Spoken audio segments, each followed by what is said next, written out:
Fond du Lac man is one of the first people in the state facing a stiffer penalty under the new drunk driving laws in Wisconsin. Steve Johnson, was arrested New Year's Day in Appleton.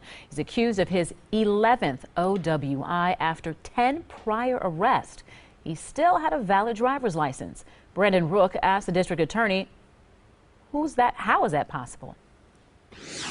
So to get to a 10th or 11th is pretty rare. Rare but not impossible. That's why 52-year-old Stephen Johnson is now facing a decade in prison after getting his 11th OWI on New Year's night. It's up to 10 years. So really on an offense like this with the minimum, he's going to have to serve between 4 and 10 years is the range of penalties in terms of confinement time. Outagamie District Attorney Kerry Schneider says he's facing a longer period of time because of a new tougher Wisconsin drunk driving law that kicked in on January 1st.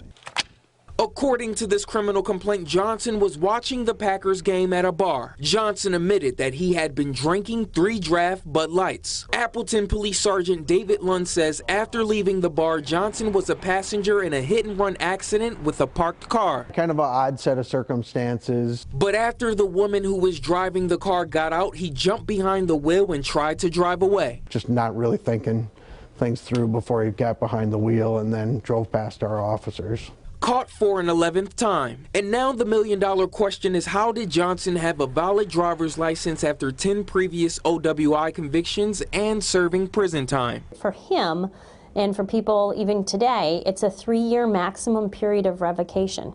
So after 3 years, if he's completed his alcohol and drug assignments and assessments and completed his counseling, if he's complied with whatever rules the Department of Transportation has in terms of filing notice of proof of insurance, if he's not under extended supervision or other probation conditions, then he'd be able to obtain a valid license. Johnson's preliminary hearing will be next Wednesday. His bond is set at $15,000. From Appleton, I'm Brandon Rook with today's TMJ4.